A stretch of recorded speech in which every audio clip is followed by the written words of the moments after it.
죄송합니다. 아니 어떻게 원고를 안 갖고 나왔네. 위에가 원고 있어.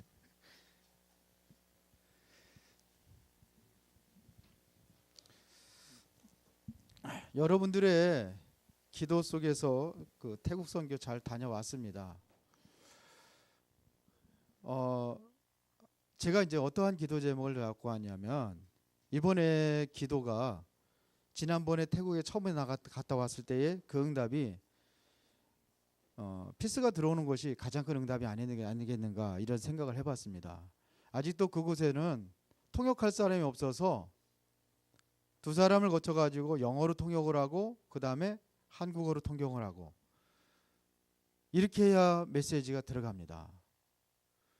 그리고 뭐가 소중하냐면, 가장 중요한 것은 우리가 렘넌트의 응답을 받아야 되겠구나, 이런 생각을 많이 해봤습니다. 왜 그러냐면요,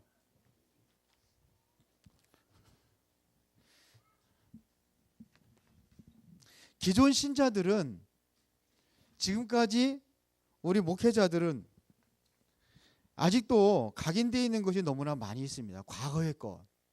그래서 여러 가지 깊은 내용들을 들어보니까 우여곡절이 굉장히 많이 있었어요. 지금도 선교사님들과의 그러한 그 과정이라든지 갈등이라든지, 또 선교적인 어떠한 그 어려운 문제가 오면은 해야 되니 말해야 되느니. 근데 이것이 뭐냐면 자기의 보이는 것 때문에 그렇거든요. 응답이라는 것은 항상 어떻게 진행이 되고 있냐면, 하나님의 말씀을 통해서 우리에게 응답하고 있다는 사실입니다. 그런데 자꾸 이 말씀을 놓치는 거예요. 말씀을 놓치니까 어떻게 들어가느냐, 인본주의에 빠질 수밖에 없어요. 자기 생각으로 주관해서 한단 말입니다. 응답이라는 것은 항상 뭐냐면, 지금 진행이 되고 있다는 사실을 모르니까 자꾸 환경 보고 절망하고 낙심하고 그러거든요. 아닙니다. 요셉은 노예로 팔려갔을 때 노예가 그게 곧 응답이 진행이 되고 있는 시간표라는 걸 모르는 거예요. 지금 당장의 지금의 결과만 가지고 사람들이 판단하고 그러거든요. 어떤 때는 그것이 노예로 들어간 것이 그 응답이라는 사실을 못 보면 안 되거든요. 그러면 절망합니다. 실망합니다. 지금도 하나님은 응답을 진행하고 있단 말이에요. 그러니까 지난번에 제가 피스 데리고 왔을 때 그 응답이라고 그러는데, 이번에는 어떤 응답이냐, 다른 응답을 붙잡는 거예요. 다음에는 어떤 기도 제목이 달라지게 돼 있죠. 항상 그 기도 제목이 아니잖아요. 그 기도 제목을 끝까지 붙잡고 있다는 것은 응답받지 못하고 있다는 거거든요. 그러면 진행되는 응답을 우리가 기도 제목을 찾아야 될 거 아니에요.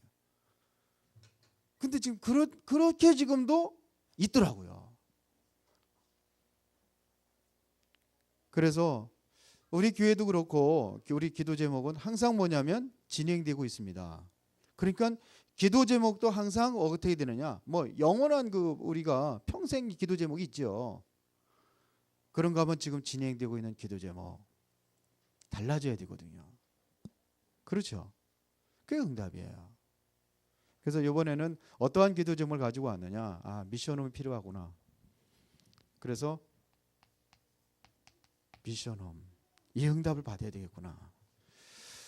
지난번에 저희 교회에서 우리 선교사 초청 예배를 드리려고 했는데 선교사 초청이 안 됐거든요. 제가 지목했던 사람이 있었거든요. 그 사람하고 연결을 했는데 그 사람이 사정이 있어서 못 들어왔고, 근데 그게 다 이유가 있더라고요. 그래서 그게 응답이구나. 지난번에 못 드렸거든요. 그래서 이번에 중요한 선교자, 정말 사명 있는 선교자를 찾았어요. 그래서 지금 세계 산업인대에 오시면 좀 모셔볼까, 이런 생각을 가지고 있습니다. 우리 뭐냐, 이제 렘넌트 살리는 미션홈. 오늘도 학생부 우리 예배 드리기 전에 교사들하고 한 얘기가 뭐냐, 렘넌트 살려야 될 미션은 필요하다, 그런 얘기를 했습니다. 우리가 언제까지 위탁하고 다른 사람들에게 우리 렘넌트를 맡길 것이 아니라 우리 교회에서 실제로 훈련할 수 있는 렘넌트 미션이 필요하다, 그런 얘기를 했습니다. 왜 그러냐면요, 일주일에 한 번 말씀 들어가지고 변화받기를, 그는 좀 하나님의 기적적인 능력이 아니면 힘들지 않겠는가, 이런 생각을 해봤습니다. 우리 렘넌트들도 좀 세계적으로 이제 변화시켜야 되지 않겠는가, 이런 생각을 해보고요. 우리 한국의 우리 렘넌트들만 뭐 하는 것이 아니라 국제적인 렘넌트도 필요하겠구나, 그런 생각을 해봤습니다. 피스가 이제는 제가 세 곳에서 사역을 했습니다. 마살락함에서 야소톤에서 묵다한. 근데 이 피스가 이제 항상 따라다니면서 간증을 하더라고요. 뭔 소리인지는 못 알아듣겠어요. 통역을 2번 해야 되니까. 그 걔는 뭐 쭉 진행해 나가고 있고 뭐 통역 뭔 소리인지 모르겠어요. 하여튼 그런데 중요한 것은 제가 물어봤습니다. 여러분들이 혹시 피스처럼 훈련 받고 한국에서 한국어 공부하고 싶은 사람 한번 손 들어보라고 그랬더니 다 들더라고요. 그걸 랩넌트로만 들으면 좋겠는데 할머니까지 손을 들더라고요. 그래서 할머니는 아닌데 랩넌트 미션홈 같이 우리 기도하시고 응답 받으시기 바랍니다. 오늘의 창립 21주년 맞아서 우리가 이제는 바른 교회, 진정으로 참된 교회, 바람직한 교회는 어떤 것인지 한번 생각해 보시고 우리의 교회가 어떻게 새롭게 갱신해야 될 것인가 한번 생각해 보시고 교회에 좀 변화가 일어났으면 좋겠습니다. 갱신할 시간표가 되면 갱신해야 되거든요. 그래야 하나님께 다음의 시간표를 준비하기 때문에 그렇습니다. 여러분은 항상 뭘 따라가는 사람이 되냐? 말씀을 따라가는 사람이 되어야 되는 거예요. 지금의 이것이 우리에게 진정한 하나님의 새로운 비전을 이루기 위한 응답된 과정 속에 여러분들이 살아가는 것이 뭐냐? 말씀이라는 얘기입니다. 말씀을 놓치지 마시기 바랍니다. 이번 3월 달에 3월 첫째 주 3월 1일 날 메시지가 뭐였죠? 예? 예? 3월 1일 예?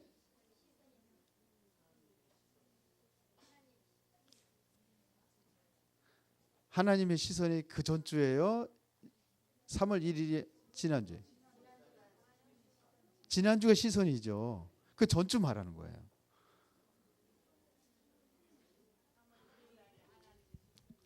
3월 1일 시선이에요? 네. 맞아. 하나님의 시선. 하나님의 시선. 지난주에는요? 왜 이렇게 헷갈려? 나까지 헷갈리게 만들어. 이게 지난주 거예요. 3월 1일 날 절망에서 희망으로 가자는 얘기입니다. 희망.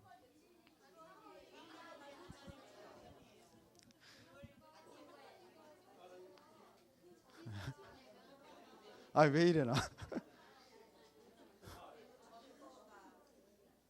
네, 하여튼 우리는 하나님의 말씀을 따라갑시다.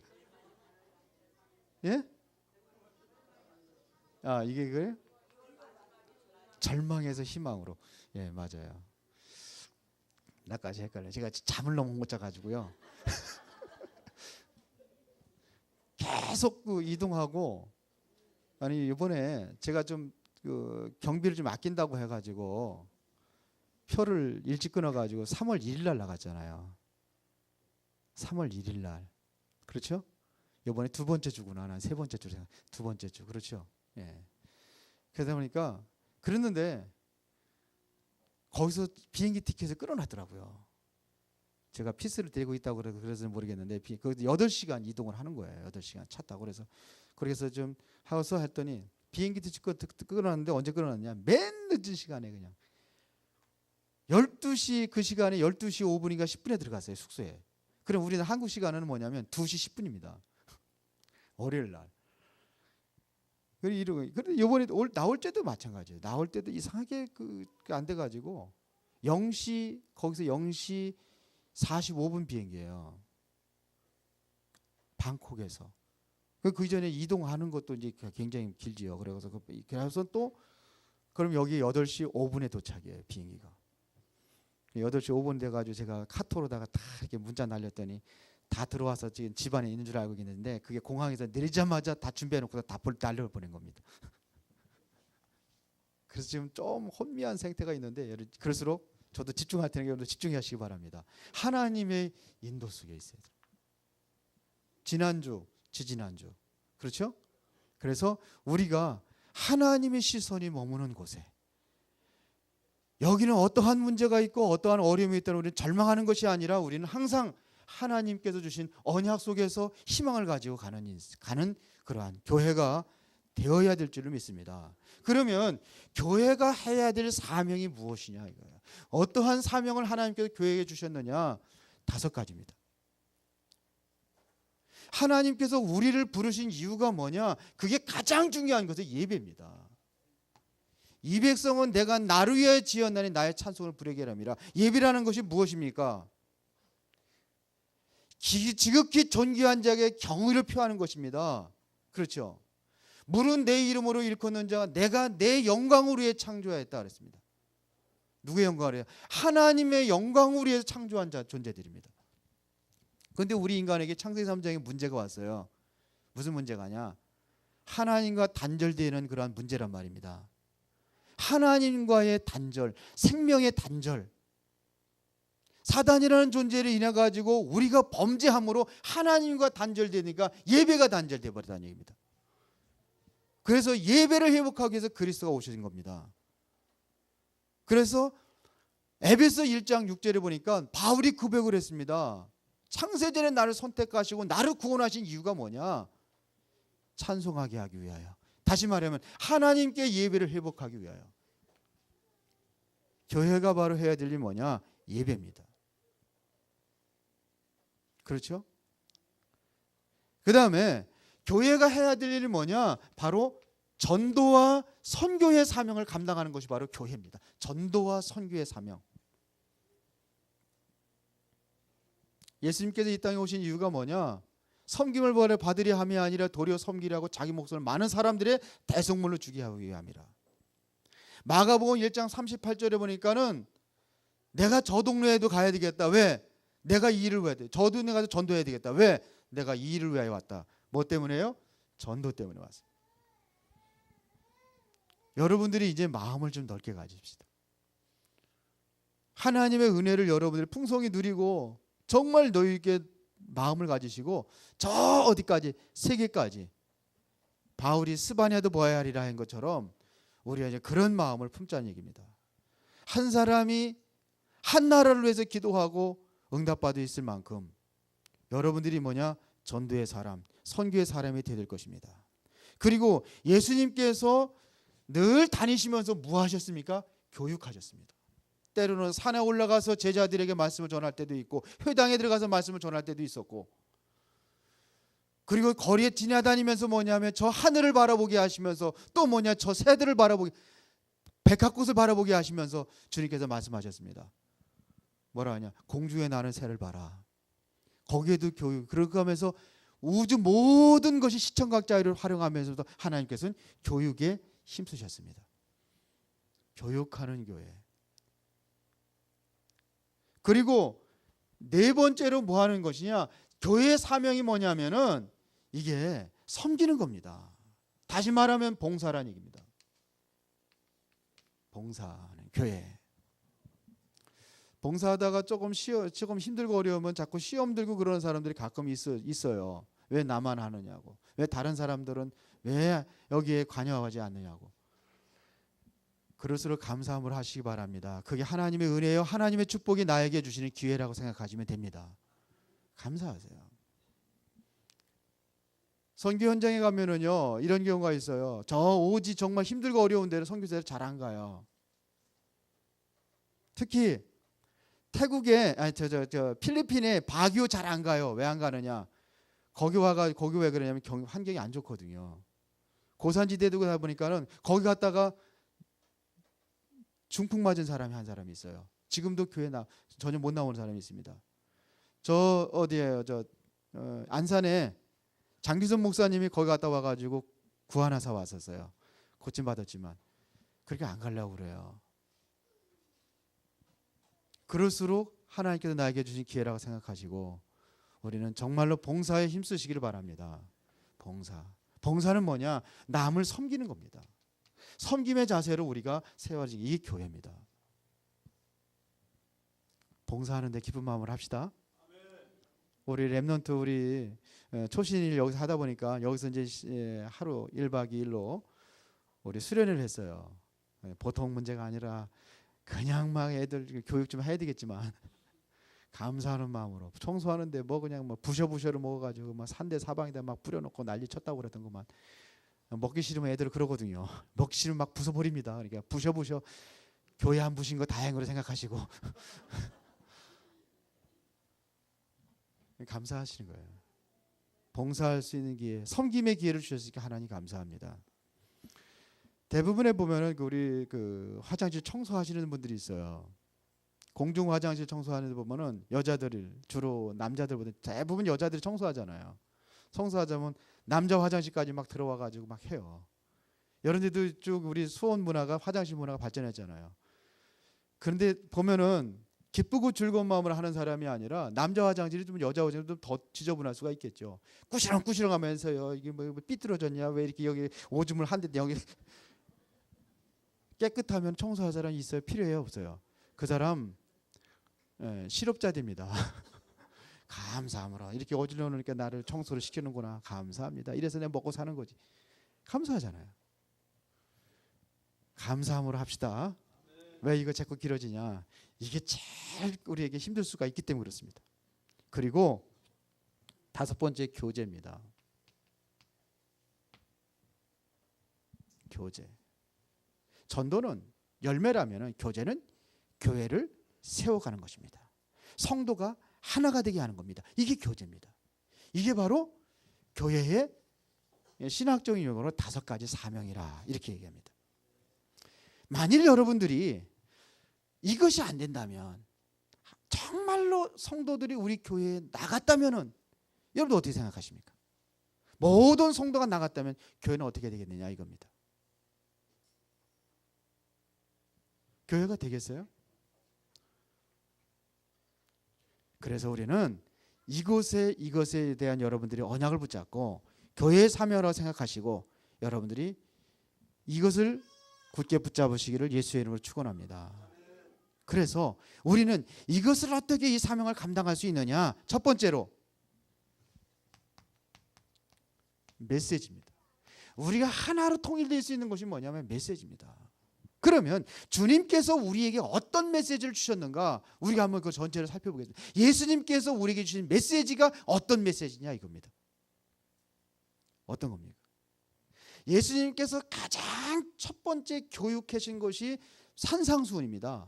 마태복음 5장, 6장, 7절에서 여기에서 주신 첫 메시지가 뭐냐 이거예요. 여기서 주신 메시지가 있어요. 어떤 메시지를 줬습니까? 마태복음 5장 24절에 보면 예물을 드리다가도 형제들에게 원망 들을 만한 있으면은 예물을 그대로 놔두고 화목하고 와서 예물을 드려라 그랬어요. 다시 말하면 뭐죠? 예배입니다. 예배에 소중하기 때문에 예배의 걸림돌을 제하고 와서 예배를 드려라 이거예요. 그러니까 예배의 걸림돌을 제하시면서 여러분들의 예배의 걸림돌이 뭐 있습니까? 왜 주일날 와서 조는 이유가 뭡니까? 토요일날 준비하지 못했기 때문에 그렇거든요. 토요일날 준비하세요. 예배로 해서 준비하세요. 준비하고 와서 예배에 성공하라 이거예요. 세상 사람들의 기준은 뭐 어떤 기도 제목을 가지고 있느냐 하면요, 무엇을 먹을까, 무엇을 입을까, 무엇을 마실까 이거에 관심 가지고 이방인들은 다 그렇게 기도한다는 얘기입니다. 그러나 너희들 그렇게 기도하지 말라는 거예요. 어떻게 기도하십니까? 먼저 그의 나라와 그 일을 구하라. 이게 주님의 가르침입니다. 첫 번째 메시지입니다. 그런데 우리는 자꾸 자기 중심으로 기도. 나가 아니에요. 내가 내 인생의 주인이 아니라 하나님께서 내 인생의 주인이기 때문에 주여 주여 하는 겁니다. 그리고 마태복음 7장에 뭔 얘기하셨습니까? 형제들을 다른 사람 비판하지 말라는 겁니다. 그 비판하는 대로 비판이 내게 임하니까 그렇게 비판하지 말라는 거예요. 네 눈에 있는 들보 먼저 빼라 이거예요. 그 형제 눈에 있는 티를 빼게 하라 이거예요. 내 눈에는 들보가 확 그냥 엄청난 들보. 들보가 뭔지 알아요? 대들보 이런 기둥 같은 게 내 눈에 콱 박혀 있다는 거예요. 근데 티 하나 빼라고 그러라고. 그냥 나를 봐라 이거예요. 다른 사람들의 행동을 보면서 나를 볼 수 있는 사람이 되시기를 바랍니다. 그래야 되거든요. 이게 첫 메시지입니다. 그리고 예수님께서 마지막 메시지가 뭐냐? 십자가를 지시기 전에 메시지가 어떤 메시지였냐 이거야. 세종로가 되라는 얘기입니다. 세종로는 뭐예요? 섬기는 자가 되라는 겁니다. 예수님께서 제자들에게 양푼에다가 제자들의 발을 씻어주는 거예요. 그러니까 제자들이 뭐라고 하지? 베드로가 특히 이게 무슨 행동입니까? 이거는 뭐예요? 최고의 종에도요 어떤 종이냐에 따라 달라요. 세 종로는 가장 천한 종입니다. 남의 발을 닦아주는 종. 그 예수님께서 그걸 한단 말이에요. 그러니까 안 됩니다. 베드로가 그런 거예요. 너와 나와는 이러지 않으면 상관이 없다. 그러니까 목욕까지 시켜주세요. 아, 그렇게 하니까 필요 없고 발만 닦으면 된다. 세 종로. 그러면서 너희도 이와 같이 하라. 세 종로. 이게 마지막 메시지입니다. 세 종로의 정신이 없으면 이것을 감당할 수가 없습니다. 세 종로의 정신이 가지 아니면은 선교와 전도라는 것은 나하고는 영원히 머나먼 당신이 되어버리는 거예요. 세 종로가 되라. 예수님께서 부활하신 이후에 부활 메시지가 어떤 메시지였습니까? 너는 가서 모든 족속으로 제자를 삼아라 이거예요. 이게 바로 전도 선교입니다. 모든 족속입니다. 나만 생각하는 게 아니에요. 우리만 생각하는 게 아니에요. 모든 족속으로 갈 수 있는 그러한 넓은 마음을 가지시길 바랍니다. 이게 은혜로운 교회가 되어야 될 거예요. 모든 족속으로 제자를 삼아라. 아버지와 아들과 성령의 이름으로 세례를 주고 내가 너에게 분반 모든 것을 가르쳐 지키게 하라. 지금 전부 다 지금 이거 얘기하는 겁니다. 감람산의 메시지가 뭐였습니까? 사도행전 1장 3절에 하나님의 나라입니다. 하나님의 나라를 구하시기 바랍니다. 이 땅에는 하나님의 나라가 아니라는 얘기거든요. 이 땅에는 어떤 흑암의 나라가 되어버렸어요. 사단이라는 존재가 온 땅의 어둠과 캄캄함으로 만민을 가리고 있단 말입니다. 종교라는 것을 통해서 때로는 뭐냐 광명의 천사로 가장하여서 우리를 미혹하고 넘어지게 하고 있습니다. 병들어 가고 있습니다. 세상은. 황무한 이 땅에 황폐해져가고 이 땅에 하나님의 나라가 이루어지기 위해서 여러분들이 가슴에 한을 가지고 뭐 여기다 진짜 여러분 마음을 담는다면은 하나님께서 이 일을 우리 은혜로운 교회를 통해서 이루어 가실 줄로 믿습니다. 하나님의 나라. 그리고 마지막으로 승천하시면서 주신 메시지가 뭡니까? 사도행전 1장 8절에 오직 성령이 충만을 받으라 이거예요.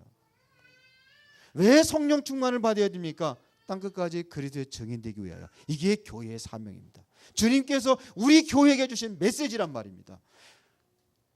예수님께 여러분들의 가슴에 한을 가지고 쏟아부었던 메시지가 바로 전체 이거 답니다. 무엇이 또 있습니까? 이게 답니다. 이 언약을 붙잡고 초대교회 성도들이 뭐냐? 당신들의 사명을 감당한 것이 뭐냐? 이게 초대교회란 말입니다. 이들은요, 이 사명을 감당하기 위해서 가끔가다 모인 게 아니라 날마다 모였단 말입니다. 날마다. 조금 우리 교회에서 좀 뭐가 있으니까 좀 모이자. 날마다 간대요. 날마다 교회 와가지고 힘들대요. 초대교회는 날마다 모였어요. 일주일에 한 번 오는 것도 힘들은데 두 번, 세 번 오라고 그러냐고. 어떤 분은 그래요. 초대교회는요, 날마다 모였어요. 하루에 3번씩 모였어요. 그러면 큰일 나겠네요. 그렇게 어떻게 삽니까? 초대교회 그렇게 살았어요. 날마다. 뭐요? 사명을 다하기 위하여. 우리 렘넌트들 중요한 사람들 정말로 아이들에게 가슴에 한을 가지고 한을 얘기할 수 있는 그러한 렘넌트들이 일어나야 됩니다. 정말로 이 메시지를 붙잡은 렘넌트들이 지금 일어나야 됩니다. 그래서 이들이 했던 것이 뭐냐? 오직 전도요. 오직 뭐냐면 선교에 눈을 돌려버렸습니다. 이것 때문에 저들은 밥을 먹고 이것 때문에 직장에 다니고 이것 때문에 모든 일을 감당했습니다. 근데 우리는요, 남는 거 가지고 가잖아요. 먹고 남는 거 가지고 가잖아요. 전도와 선교, 내 것을 하나님께 드리는 것입니다. 저기 뒤에 문 잠겼습니다. 문 열어주시라고. 애들이 심심해가지고 우리 교회가 전도의 사명을 감당하고 선교하는 교회로 거듭내야 될 줄을 믿습니다. 제가 이번에 정말 이곳에 몸담고 있는 선교사를 만났는데 감사하다는 생각이 들어요. 그래서 거기도 그분들 렘넌트에 대한 가슴을 한을 가지고 있고, 그래서 그러더라고요. 우리 태국에 와서 공부할 사람 없습니까? 라는 거죠. 근데 그분이 자기를 위해서 살아간 게 아니에요. 보면 선교사를 섬기는 선교사라 보니까. 그렇게 하면서 중요한 제자들을 찾아가지고 제자들을 세웠더라고요. 그러니까 미국에도 있고 또 저 필리핀에도 있고 태국에도 있고, 근데 그 있더라고요. 그래서 그 아이들하고는 매일같이 이렇게 교제, 카톡으로 이렇게 교제도 하고 이렇게 해서 메시지도 보내고 이렇게 하는 것 같아요. 근데 자기는 도와주는 어떠한 단체가 없대요. 선교비를. 근데 그 중에서 산업인들이 도와주고 이렇게 해가지고는 먹고, 그래서 살아간다고 그러더라고요. 그래서 혹시 한국에서도 보낼 만한 아이가 있다면은 영어 가르쳐주고 정말 메시지해서 정말 세계봉할 수 있는 태국 살리는 제자들 하나 있으면 보내줬으면 하겠다, 이런 얘기도 하더라고요. 전도와 선교, 내가 무엇 때문에 삽니까? 무엇을 위해 살아가는 겁니까? 아직도 내 기준이라면 창세기 3장에서 못 빠져나온 겁니다. 아직도 세상 중심이라면은 창세기 6장에서 못 빠져나온 겁니다. 아직도 야망과 동기를 가지고 내 성공해야 되겠다는 것은 창세기 11장에서 못 빠져나온 겁니다. 그게 납니다. 내가 버려져야 돼요. 갈라디아 2장 20절에 바울이 바로 그것이 버려졌기 때문에 여기에 올인할 수 있었습니다. 내가 그리스도와 함께 십자가 못 박혔나니 그러지 이제 내가 사는 것이 내 안에 그리스도가 사는 것이라. 이제 내가 사는 것은 내 안에 내가 사는 육체 가운데 사는 건 나를 사는 나를 보내신 자기 아들을 믿는 하나님 아들을 믿는 믿음 안에서 사는 것이라. 복음 전하는 일에 뭐까지 걸었냐? 목숨까지 걸었어요. 초대교회 성도는 목숨 걸고 했다니까요. 사명 감당 위해서 목숨을 걸었어요. 필요하다면 내 목숨도 내놓는 그러한 사람들이 초대교회 성도들이었습니다. 대표적인 예로 스데반 집사 같은 경우는 돌에 맞아 죽을 거 알면서도 복음 전한 거예요. 돌에 맞아 죽을 줄 알아요. 그 당시에 예수 얘기 말하지 말라 그랬어요. 숨어서 조용히 한 게 아니에요. 모든 사람들 앞에서 앞장서 가지고 서서 메시지를 전했단 말입니다. 그러니까 돌이 날아올 수밖에 없는 거죠. 돌에 맞아 죽었어요. 그래도 했어요. 우리는 조금만 내 몸에 좀 손해가 된다고 하면 안 하잖아요. 봉사도 안 하잖아요. 헌금도 안 하잖아요. 올인하지 못한 거예요. 초대교회는 이렇게 했어요. 직장 떨어져도 했어요. 이게 마지막 때의 교회 사명입니다. 어쩌면 이렇게 외칠 때에 사람들이 그런 교회를 기피할 수도 있습니다. 왜? 편안함을 원하니까. 우리 교회는 사명 감당하는 교회가 될 줄 믿습니다. 반드시 복음 때문에 승리하는 교회. 그렇죠. 우리가 환난을 당하도 담대함으로 복음 전한다면 하나님께서 승리하게 될 줄 믿습니다. 때로는 사방으로 쌓임을 당하는 경우도 있을 것입니다. 그러나 쌓이지 아니하고 핍박을 받아도 버림받지 아니하고 답답한 일을 당해도 낙심하지 아니하고, 그렇죠? 그러면 하나님께서 거꾸로 틈을 당한다 할지라도 하나님께서는 승리로 이끌어가게 될 줄을 믿습니다. 사드락과 메삭과 아벳노고가 느부갓 신상을 놓고 거기다 경배하라고 그럴 때 하지 않았습니다. 그때 고백한 것이 뭐라고 고백했습니까? 하나님께서 능히 우리를 승리하게 할 것입니다. 그러나 비록 우리가 풀무불에 집어던져 죽는다 할지라도 우리는 그곳에 절하지 않겠습니다. 우리가 가슴에 한을 담고 한다면 하나님께서 여러분들을, 우리 은혜로운 교회를 승리로 이끌어가게 될 줄로 믿습니다. 우리는 뭘 붙잡고 해야 되느냐? 어떻게 하면 승리할 수 있느냐? 우리는 반드시 하나님 나라라는 언약이 있습니다. 하나님의 나라. 이것 보고 오로지 기도에 힘썼더니 이들에게 드디어 문이 열렸습니다. 이게 사도행전 2장입니다. 우리가 말씀의 흐름을 놓치지 않는다면 하나님께서는 반드시 여러분들을 승리로 이끌어가게 될 줄로 믿습니다. 그래서 우리는 뭐냐? 본부 메시지 따라가는 거예요. 왜 본부를 메시지를 따라가느냐? 우리는요, 우리 교회만이 아니거든요. 로컬이 있고 파라가 있습니다. 그래서 우리는 협력하는 거거든요. 우리는 모든 것이 교회 노예가 중심이 돼서 행사를 한다면 우리 교회 행사 내려놓고 노예 중심으로 갑니다. 왜? 그게 돼야 되기 때문에. 하나가 돼야 되기 때문에. 그렇다면 여러분들도 나의 어떠한 그 사사로운 일이 있다 할지라도 교회가 무슨 일이 있다면 여러분들 그거 내려놓고 여기에 같이 동참해야 될 줄 믿습니다. 언약을 따라가야 되는 거예요. 그래서 언약 따라가기 위해서 우리는 가는 겁니다. 훈련 속에. 같이 가는 거예요. 왜? 같이 마음이 통하거든요. 뭘 가지고 통할 수 있냐? 메시지 가지고 통하는 거예요. 말씀이 하나가 될 때 통하는 겁니다. 초대교회 성도들 그게 하나가 통할 때에 하나님께서 그들에게 기적을 일으킨 거예요. 출애굽의 역사가 어떻게 일어났습니까? 말씀은 하나가 될 때 기적이 일어난 거예요. 모세가 장로들에게 메시지를 전했더니 그 말씀을 장로들이 모든 진중에 들어가면서 모든 사람에게 다 전했을 때에 6월절 이날 같이 피 바르자. 같이 피 바를 때 기적이 일어났습니다. 그렇죠. 그런데 유 장로님이 이제 또 이렇게 산업선교 하면서 모이잖아요. 근데 좀 교회가 좀 조금 되는 것 같으면은 지교회 이렇게 해가지고 나간다고 자꾸 그런 소리 하시던데 언약으로 우리는 하나가 돼야 돼요. 말씀으로 강단 말씀을 통해서 하나가 되는 거예요. 그래서 함께 나누는 겁니다. 포럼을 하는 게 뭐냐? 그래서 함께 나누는 거예요. 나누는 거예요. 하나가 되려니까. 그래서 세계복음은 하나님 주신 사명을 감당해야 되니까. 놓치지 마시기 바랍니다. 현장 놓치지 마세요.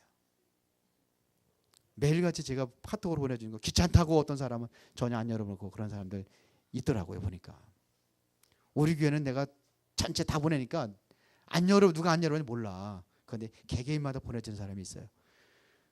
근데 안 열어봐요. 그러니까 하나가 안 됐으니까 떨어져 나갔죠. 뭐냐? 초대교회 성도들은 큰 비전을 가지고 나갔습니다. 어디부터요? 예루살렘에서부터 로마까지. 이게 바로 초대교회 성도들의 비전이었습니다.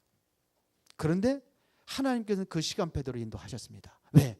언약이기 때문에. 약속이기 때문에. 그렇다면 우리도 이 언약 안에 있다면 우리는 이루어갈 것입니다. 우리 은혜로운 교회가 새로운 시작 2015년도 메시지였습니다.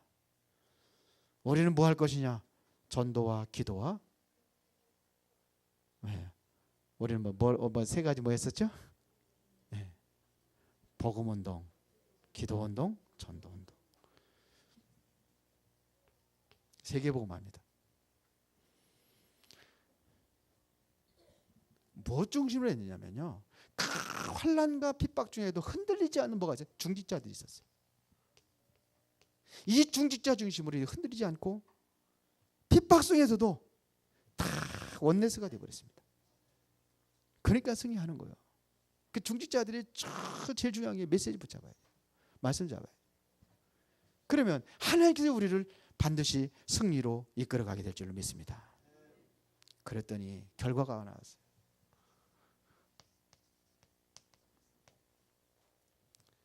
여기다 마음의 중심만 담았는데 이것 때문에 초대교회 성도들이 뭐냐? 여기에 마음의 중심만 담았는데 다른 사람들이 하지 못하는 것을 그 환난과 핍박 속에서도 여기에 중심을 담았는데 어떤 결과가 나타났습니까?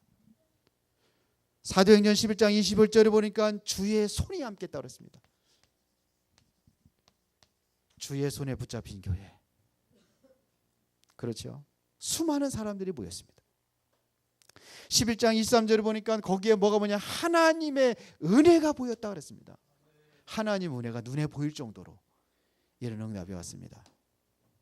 하나님 은혜가 어떻게 돼요? 보여야 되는.